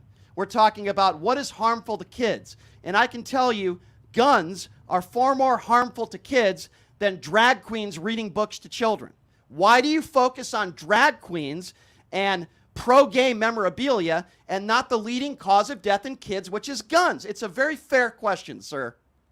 Okay, well, it's all concerns, complete concerns. And you have to agree with me that it's been one of the greatest concerns of late is the pushing the LGBT and the transgenderism and who is pushing it? That issue. How is it saying it's okay to be gay, pushing it? Nobody is pushing you better be gay or you better be transgender. Why do you use that terminology? It's being pushed. Why don't you go do a drag show and we'll have another discussion? Why don't you? Why don't you go do a drag show? That's your response to me. Nobody's. Hey, sir. Drag show. Hey, sir. Guess what? Guess what? Can you name me one child that's ever been killed from going to a drag show? Give me one example. So we're talking two different things. Give me one example of a child that's been killed from a drag show. Answer the question. We're talking two Have different a nice day, things. sir. Here. No, we're not. We're talking about the same things, and you're a right-wing buffoon is what you are. You won't answer one direct question when I asked it to you. You call me a liberal, okay? And then when I bring up gun violence, you laugh. Sir, I think we learned a lot about you in this conversation. And even though I disagree with Rhonda on a lot of issues, when I bring up kids dying from guns, the first thing she doesn't do is laugh. You are despicable. I'm sorry, Rhonda, if that's one of your friends, but I bring up gun violence and he laughs. I can't have a conversation with somebody like that. I don't think he was laughing at the guns. I think he was laughing. I think it was more of like, oh, here we go with the gun stuff, because that's kind of like the go-to That's thing. what I feel. Here we go with the transgender stuff. He's so passionate about transgenders. And then I ask him a direct question. If you disagree with and you think it's being pushed on kids, fine. I'm willing to listen to you. Right. I'm totally okay if you don't like it. And my response to you would be, well, don't go to Target. Don't bring your kids there, right? I think we agree on that. But he's claiming that it's being pushed. Target's pushing it. And then he makes a joke to me, and he says, oh, why don't you go to a drag queen show? I think he has a problem with drag queens, and I don't know, there's something going on with him. And he is very derogatory when it comes to drag queens, right? And then I asked him, can you name me one child that has died from a drag queen show? Notice how, why are we talking about drag queens? Well, it's having drag queens coming doing story time at school. I mean, that's a completely different story. I mean, drag queens, you go to a drag queen show, you know, it used to be entertainment, and was adult entertainment, but it's not adult entertainment anymore. It's kids entertainment. And me personally, I don't think it's appropriate to have, you know, drag queens doing story time at school or bringing kids to, you know, drag queen shows where sometimes, you know, they're not appropriate. Sometimes they're like half dressed and booties hanging out and everything else. It's just not appropriate. It's like taking your kid to a strip club. It's just not appropriate. I think we need to be careful with the way we characterize it. I'm unaware of drag queens reading books to kids in school. What I am aware of is drag queens reading books in libraries. And I am unaware of any drag queen. School. I'm unaware of drag queens in ass chaps in school, half naked, reading books to kids. That would be inappropriate. No. I didn't say in school. Okay. I said parents bringing their kids to drag queen Gotcha. shows where they're walking around with their butt cheeks hanging out. Right. That's not appropriate. Well, most of those shows, my understanding, if there's half nudity or what you're describing, is an 18 and over show. Should be. Right. Well, that's my understanding. I've seen some kids there. But I mean, not that I was there, but I've seen videos. That's a parent's choice, right? Right. And I would give them that choice. I guess. Take your kids to a strip club. Is that a parent's choice? Well, strip clubs are 18 and over, 21 and over, and 18 and over. But which that's what this. For example, I wouldn't have a 15-year-old join me at Sapphire this Friday because that would be inappropriate, right? I'm sure a lot of 15-year-old boys would probably want to go. But completely inappropriate. I guess the problem is, again, when you challenge somebody on an issue, they'll call you a liberal because he doesn't want to answer any questions directly. He makes a lot of generalizations, and I respect the fact that he's your friend, but he makes a lot of general statements. I like to ask specific questions. And I think I answered that question last time I was on the show about the gun violence and the kids, the number one cause of death, and that and I asked specifics like what's the age, because there's a lot of gun violence going on, and I specifically talked about the cities that are Democrat run, like Chicago, like LA, like New York, and where there's a lot of violence in the inner city, and they're not legal guns, but they're illegal guns, which I don't believe that there should be illegal guns on the street. Of course. No, I agree. I agree with that. And I guess something else, and then I want to move to some other topics. All right, but sure. he talked about, his name was James, he talked about how parents' rights are being taken away, and he brought up Target in the same sentence. And I asked him, I said, how is a parental rights being taken away in a private business, in a section of the store selling stuff, and he makes that and correlates that into parents' rights being taken away? Guess what? We live in a free country. You don't have to shop at Target. You don't have to buy one of the products. And I'm going to give you an example that's an extreme one, but I think some people would understand. If I go into a sex store, right, and they sell certain sex toys that I don't want to buy, I don't not go into the store. I go into the store to buy what I want to buy, and I don't look at that and say, oh, my God, well, that's this, or that's gay, or that's this. I just don't stop in that section. It's not being pushed on me. And I know that's a strong analogy, but it's the same thing with Target. If you go into a store to buy your kids some socks, and they're selling some pro-gay shirts or pro-transgender stuff, they're not pushing it on you. But it's that person's right to choose whether or not to give that money to that store. Exactly. Just like stores that kind of don't want to sell pro-America stuff. You don't see the flag. I mean, like you have a small little aisle when it comes to like Memorial Day and 4th of July, and things of that sort. It's not really American pride. So you can choose not to go into those stores, or stores that are like, it used to be like Christmas. Exactly. Christmas everywhere. Now you have to go and try and find Christmas because nobody wants to do Christmas. So it's like, and that's your choice, whether or not to give your hard-earned dollars to a store that maybe doesn't believe in the same things you do or support things that you don't. Yeah. And that's your choice. And they should not be ostracized. They should not be punished, and they should not be ridiculed for choosing not to give their money to those stores. I agree. Yeah. We live in a free country. Free country. I probably wouldn't go into a MAGA store and buy a bunch of MAGA memorabilia. Right. I probably wouldn't go into a Joe Biden store either. I'm not going to waste my money on that stuff, but people have that right.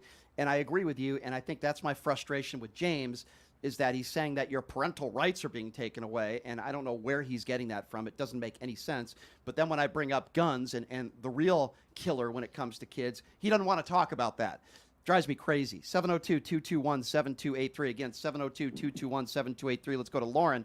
Hi, Laura. You're on with Ronda Kennedy. How are you? I'm good. Christmas is everywhere. As a beg your pardon? No, I'm sorry. Nothing. Go ahead, Lauren. Go ahead. Oh, okay. Yeah. As a father of 8 children, I've seen our culture take dramatic changes over the years. And I think that a lot of things that were acceptable at one point are not acceptable now. I'm one on policies. The ESG thing, yeah. I do. I have a problem with it. If it's something that I don't agree with, and they want to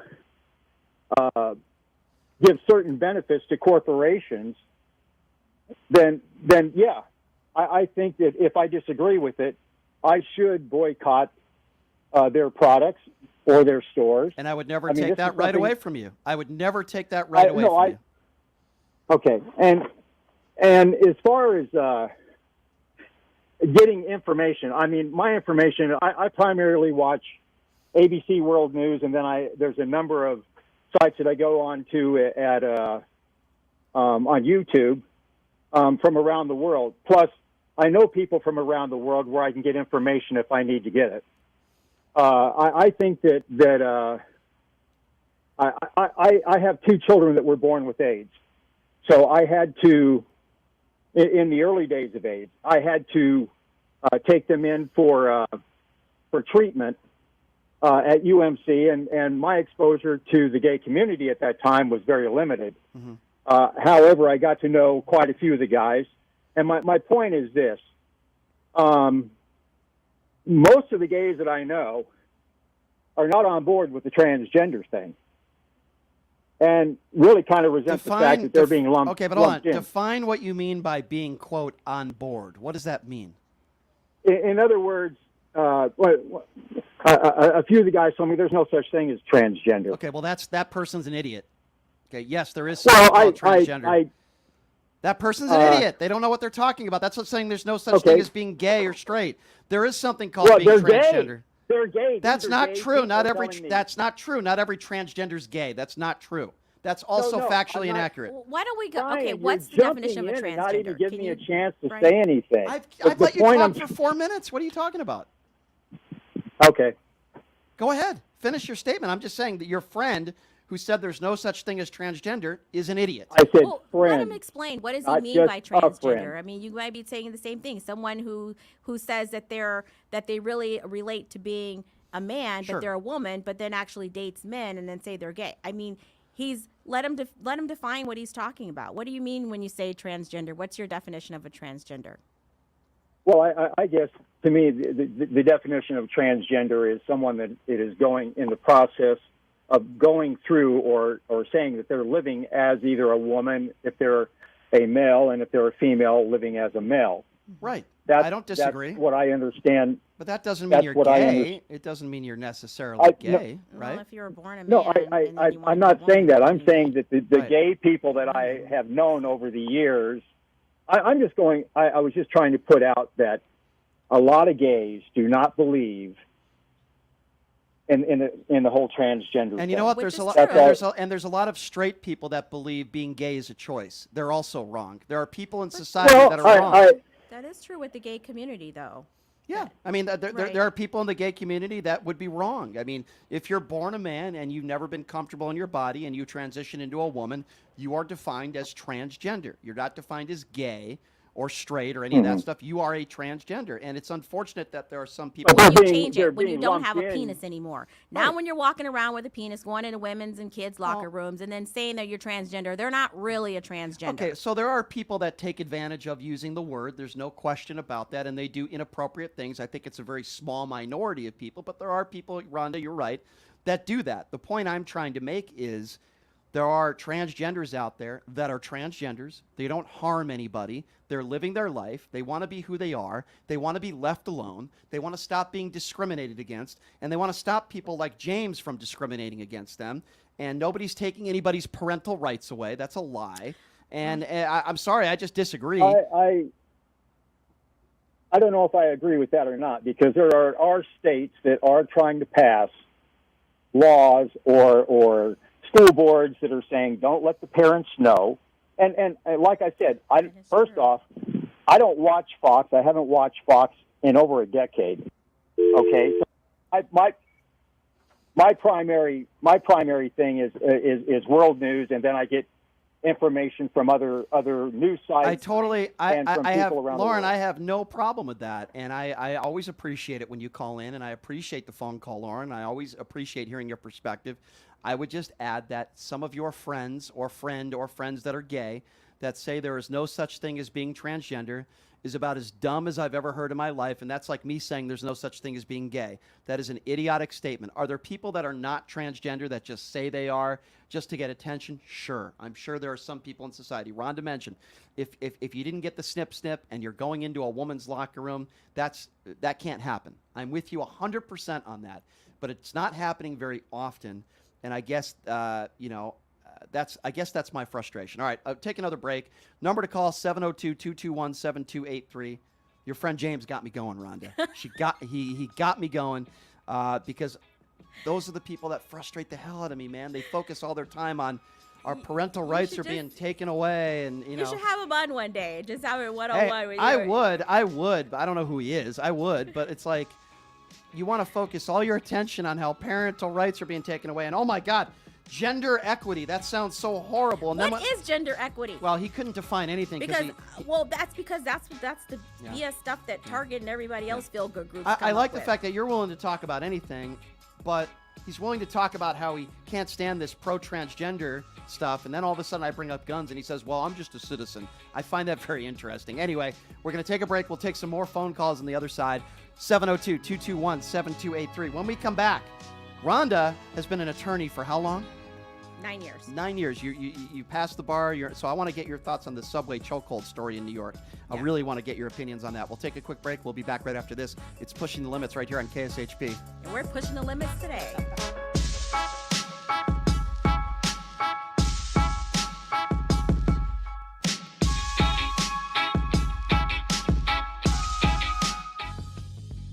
Hey, everybody, are you struggling to find a pizza place that reminds you of Brooklyn? That true blue New York style pie? Well, worry no more. Stallone's Italian Eatery Pizza is a knockout. We're located at 467 East Silverado Ranch Boulevard, just off of Premium Road, half a mile east of South Point Casino, just minutes from the Las Vegas Strip. Come by and grab a slice of pie. Plus, check out our Brooklyn-inspired Italian cuisine. Our sandwiches are super. Hero, that is. Because why be a sub when you can be a hero? Stallone's Italian Eatery is here to serve you phenomenal food, Vegas. Forget about it.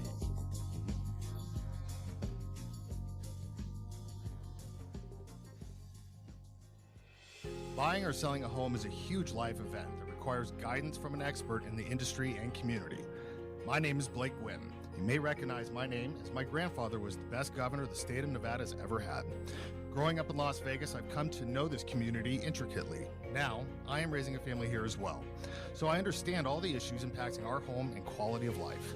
As the top realtor for the #1 real estate team at Keller Williams, you can have confidence in my experience, knowledge, and track record. When it comes to buying, selling, or investing in real estate, choose a name you can trust and someone who understands the community you call home. Call Blake Wynn today and experience the difference of a trusted expert. 702-540-3311. Sapphire Pool and Day Club, the world's only topless gentlemen's day club, introduces its 2023 pool season lineup with a bevy of beauties and social media celebrities throughout the summer who will all host alongside hundreds of Sapphire's topless poolside entertainers. Enjoy brunch in the sun with items like frittata-style omelets, stripping chicken, and French kiss toast before washing it down with signature summertime cocktails. 10 lines, beware. Go Bear! Ladies are welcome to go topless within the day club for the ultimate party. Guests can purchase affordable day bed packages, cabana packages, lounge chairs, and more. The best part though? Pushing the Limits will be broadcasting shows every other Friday throughout the pool season with a ton of surprise celebrity guests. Wow! Reserve your spot now. For more info, visit sapphirepoolLV.com or call 702-869-0003. That's 702-869-0003. See you at Sapphire. Hey everybody, it's Brian Shapiro from Pushing the Limits. I want to tell you guys about Sahara West Urgent Care and Wellness. They're conveniently located on the southwest corner of Sahara and Jones. They're open Monday through Friday, 9 a.m. to 9 p.m. and Saturday, 9 a.m. to 5 p.m. At Sahara West Urgent Care, they'll take care of all your healthcare needs. They offer routine services such as physicals, STD testing, car accident treatment, and work injuries. You name it, they do it. They have on-site x-ray, EKG, ultrasound, and labs. They treat chronic conditions such as asthma, blood pressure, diabetes, and more. They also offer general wellness exams and treatments such as testosterone enhancement and cancer screening. They're located on Sahara, 6125 West Sahara Avenue. Their number is 702-248-0554. And the best part, they accept most major insurances and affordable cash pay prices. Office visits starting at just $95. And I'm also a client, so please give them a call, 702-248-0554. Welcome to Hash House A Go-Go, where we've been serving farm food and crafted cocktails for over 2 decades. Visit us for the full Hash House experience at any of our 5 Las Vegas locations. Hash House A Go-Go is where old school meets new and gets twisted. We bring people together over good food and fun. Come in for breakfast, lunch, or dinner, and come hungry because our portions are huge. Visit us online to see our entire menu at hashhouseagogo.com. Hash House A Go-Go. It's a Midwest thing, and there's nothing else like it.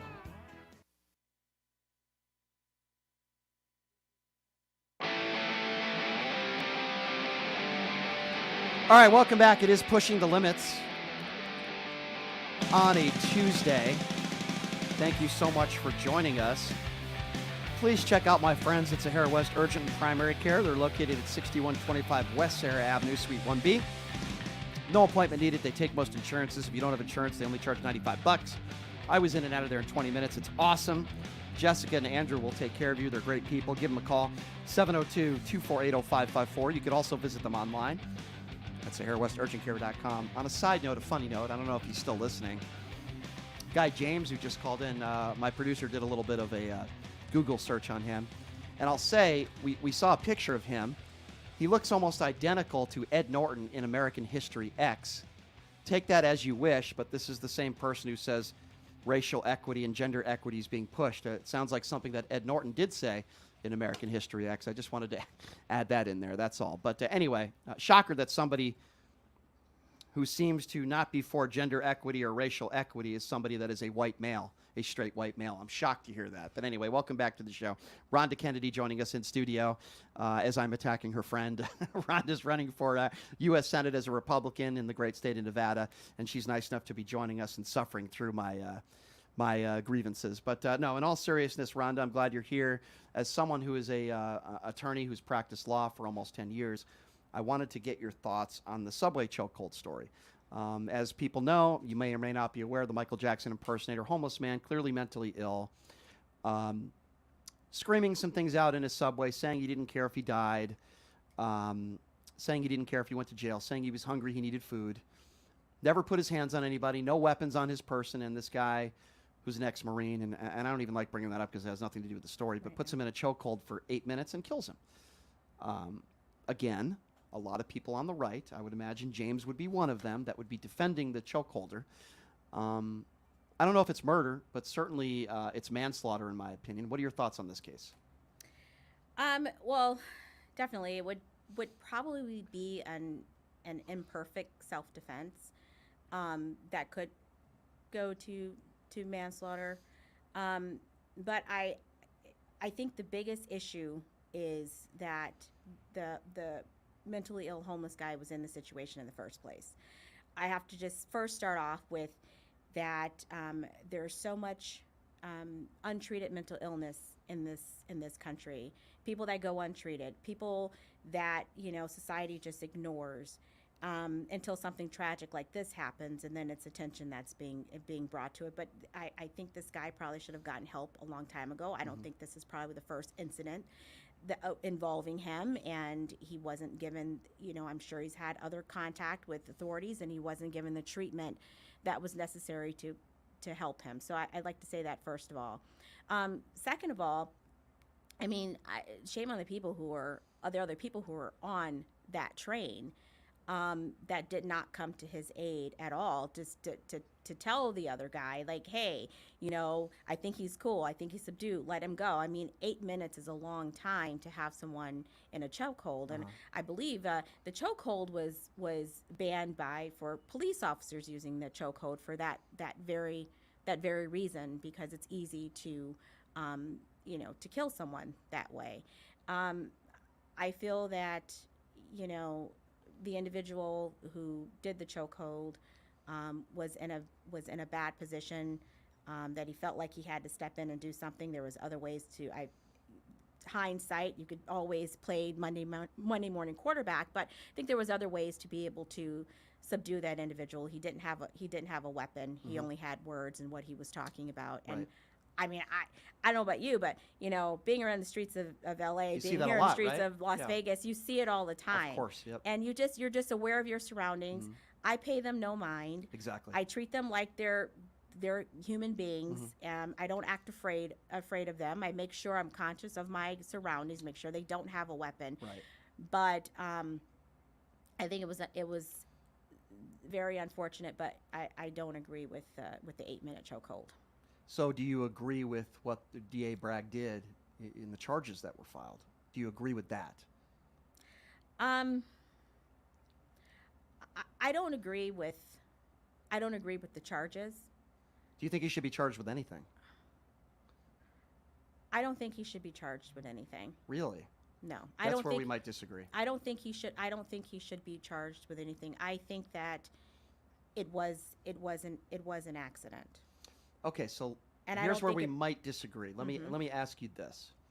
You said it yourself, and I agree with you. We've all been in situations like that where someone that might be deemed a little crazy, right, talking to themselves, screaming out some weird stuff. Some people might even feel scared by that, but we don't take it upon ourselves to be a vigilante and put someone in a chokehold for 8 minutes. The reason why I think he should be charged with something, and I think it sets a very dangerous precedent, and basically what you're saying to the world is, not you personally, but I think if he's not charged, you're saying, hey, if you're scared, even if somebody doesn't have a weapon, even if somebody doesn't make a direct verbal threat to you, and even if somebody doesn't make physical contact with you, if you're a little scared because somebody might be mentally deranged, you can put somebody in a chokehold for 8 minutes, and we're not going to charge you with anything. I have a serious problem with that. Well, actually, but you also, you're looking at it from that one perspective. You have to look at it from his perspective either as well. Was a trained soldier, and he saw this guy as a threat to other individuals. It wasn't self-defense, but it was in defense of others. So looking at his state of mind and his actions, would somebody with similar training and in that similar situation, would they have reacted the same way? Let me respond to that by saying this. I think the key words that you said was defense of others. And this is the key point in this case. If he had a weapon on him, or he made any physical contact with anybody, or even made a direct threat, I'm going to kill you, I would call this guy a hero. And I would agree with you 150%. The reason why I disagree with you, use the term defense of others. Just because somebody's saying some crazy things, they're hungry, they don't care if they die, that doesn't mean that this guy is going to hurt somebody. And he made that assumption and put matters into his own hands, literally. And that's where I disagree with that premise, right? I would call this guy a hero if there was a weapon or he put his hands on somebody, but he didn't. And if I recall correctly, I'm trying to remember the video. Yeah. He was getting in people's faces though as well. He wasn't like He a kinda foot got- away from somebody. but still, a foot. You think He about wasn't. a foot is not that far of a distance. So he was when it more than a comes to foot. when He someone was- is being aggressive. So what I saw in the video is he was at least several feet away. He didn't make any direct threats towards individuals. He didn't make any physical contact with anybody, and he didn't have any weapons on him. And as a normal, everyday citizen, I think of that evidence, and based on also witness testimony, I say, okay, you can't physically assault somebody or put your hands on somebody if they're doing something like that. At worst case scenario, what is he doing in that situation? Maybe public disturbance. That's it, right?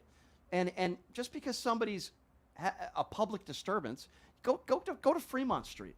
You see Hindsight. people like that all the time, right? But you can leave. You're in a closed train. You can't go anywhere. And then also you have to think of the mental state of the Marine. He was a trained soldier. So we can't, maybe we wouldn't, because we're But not. the law has to we're apply not the trained. same, right? To a trained Well, soldier or you or me, the law has to apply the same, doesn't it? No, there's special circumstances when you think about a person's mental state at the time. Let me take it a step or if further. they're- Rhonda, let me take it a step further. Let's just say hypothetically, he puts this person in a chokehold for 30 seconds, 45 seconds. I think we're having a different conversation. The point where I believe he commits a felony, in this case manslaughter, is he keeps him in a chokehold for 8 minutes. I think of Derek Chauvin and George Floyd, and I understand that was a different circumstance, but in a way it wasn't. After George Floyd is motionless, he's dead. He's not breathing. Derek Chauvin doesn't perform CPR. He keeps his knee on his neck for another couple minutes. This guy was motionless the final several minutes in that video, and he keeps him in a chokehold. That's why I think he's going to be convicted. But what was the Marine's mental state at that time? That's what people aren't paying attention to. Stand in his shoes. What was his mental state at that time when he had that chokehold for 8 minutes? And then actually, I would say that actually plays to his favor on his defense, that it was excessive for 8 minutes. Maybe he snapped. Maybe he had a flashback. Maybe he suffered PTSD. I don't know. We don't know because we don't have all the facts. So what I'm saying is that we have to also look at it not just from us looking out, but look at it from that Marine's perspective as well. And I would also say that very well might be true, and even in the best case scenario for him, that he does have some sort of PTSD that can't be a defense for killing somebody. Oh yeah, I can. You know, well. Oh yeah, that's a defense, and also it goes to show that, you know, our men, our service members, our men and women who served in the military, they don't get the treatment, they don't get what's needed when they're discharged. It's like you get basic training to go in, but you don't get training to go out. Well, I don't disagree with you there. I think every brave men and women in uniform deserve the proper treatment, and I don't disagree with you with that at all. All I'm saying is I haven't heard that narrative. I would think if he had some sort of PTSD or something like that, we probably would have heard it from one of his attorneys by now. We haven't heard that. Maybe we will in a courtroom. I don't know. It sounds to me that his defense is, I was defending everybody. And I don't think that that is going to work in a courtroom. One thing I do appreciate that you haven't brought up, and I'm glad you haven't, and I hear people bring up, is this guy's criminal past, which I'm sure you would agree has no bearing on this situation. Just like George Floyd, right? George Floyd wasn't a good guy. We all know that. But all that mattered was what happened in the moments before and when that person was killed. Well, all it says is that the system failed. Right. That failed him, because if he did have a criminal past and he did have police contact and he was obviously mentally ill, He needed help. So, the system failed him. He needed help. He should have No gotten that question help. about it. This was somebody that was mentally disturbed, and it's a very sad story, by the way, where I learned that his mother was murdered years back, and that completely changed him, understandably. I'm not defending any criminal activity that he may have had, but he was suffering. This man was suffering. He was mentally ill, and I don't believe he deserved to die. No, he didn't. And I don't know what's going to happen in this case. You very well might be right that the charges could be dropped, or but he was charged with manslaughter, and I think it's going to be very difficult for his attorneys to defend it. I don't think so. You don't think so? He's going to be found. You think he's going to be found not guilty?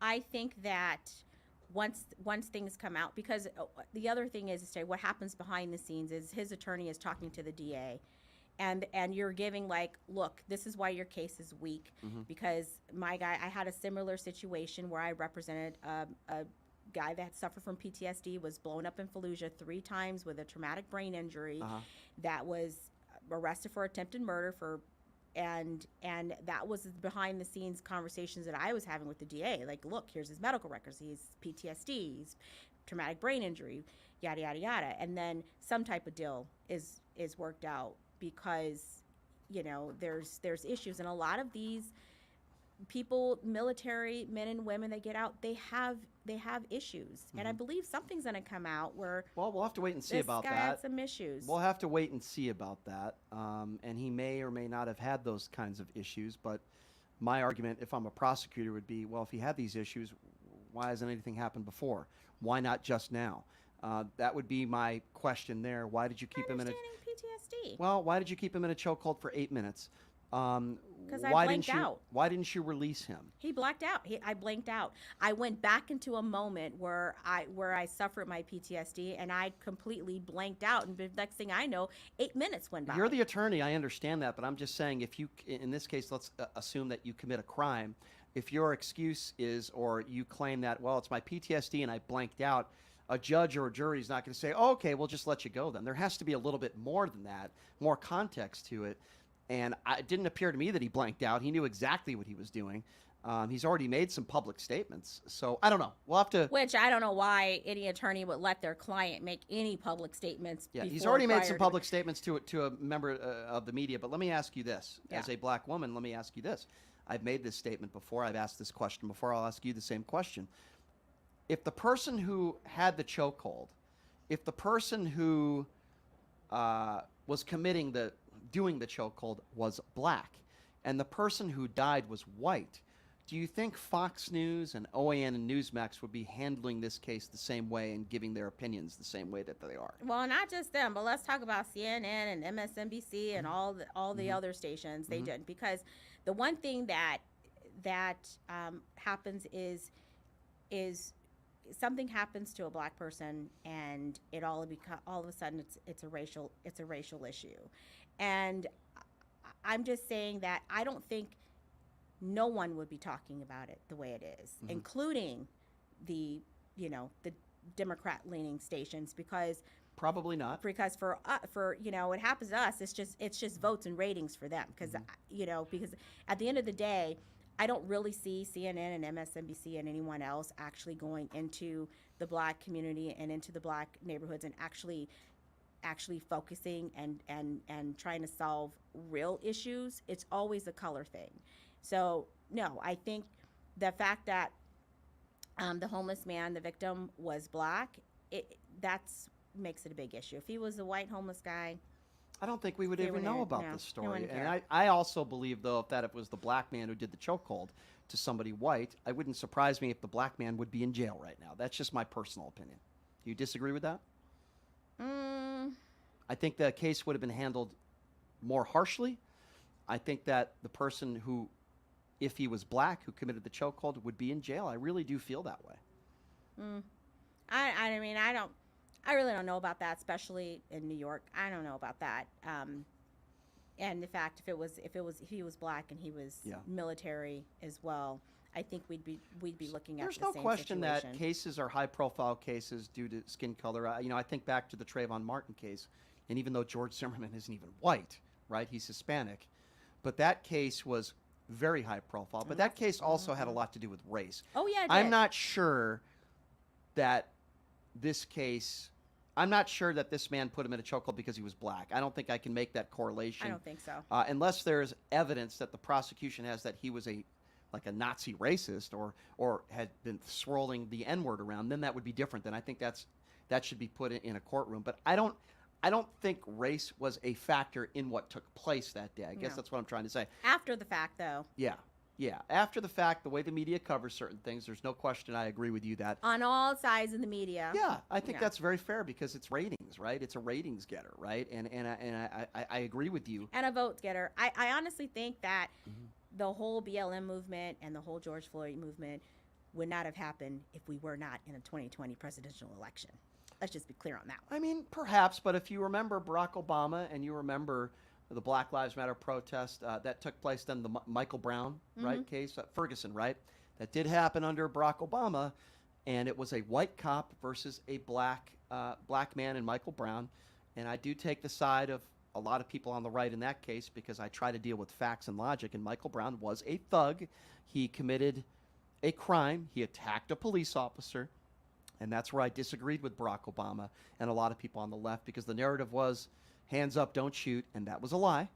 And that officer did nothing wrong. So that's where I disagree with a lot of people on the far left when it came to that specific case. I think it's a case-by-case basis, and Ferguson was a sham. That was a sham. Yeah. Okay, Michael Brown was a criminal. He attacked a police officer. He went after the officer's gun. And, Benjamin Crumb, as I like to call him Benjamin Crumbs, because I'm not a big fan of him. He takes the crumbs off of families that are suffering. Never an apology from Benjamin Crumb, who called that officer a killer, a murderer.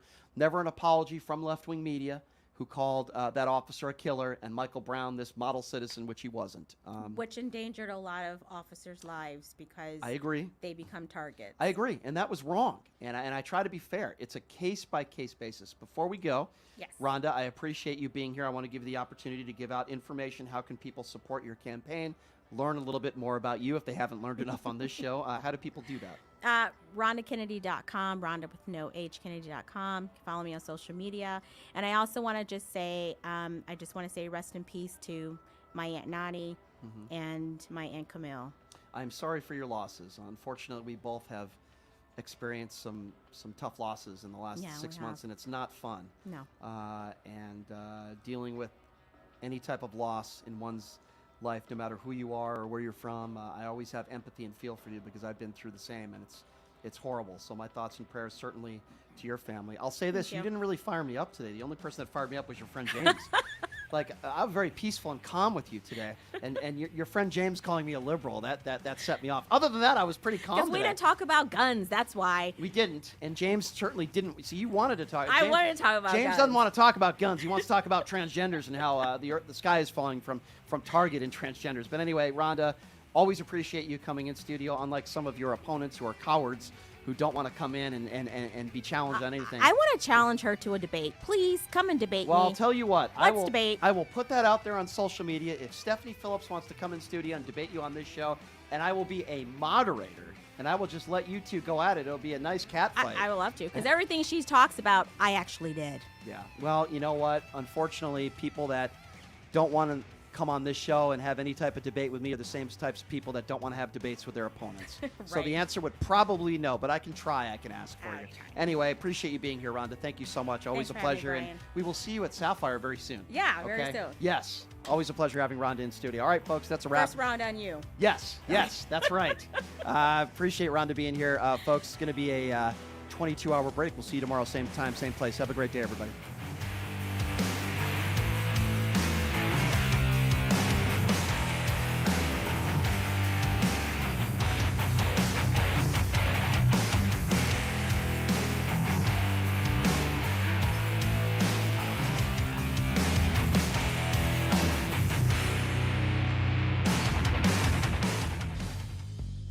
Hey, everybody, are you struggling to find a pizza place that reminds you of Brooklyn?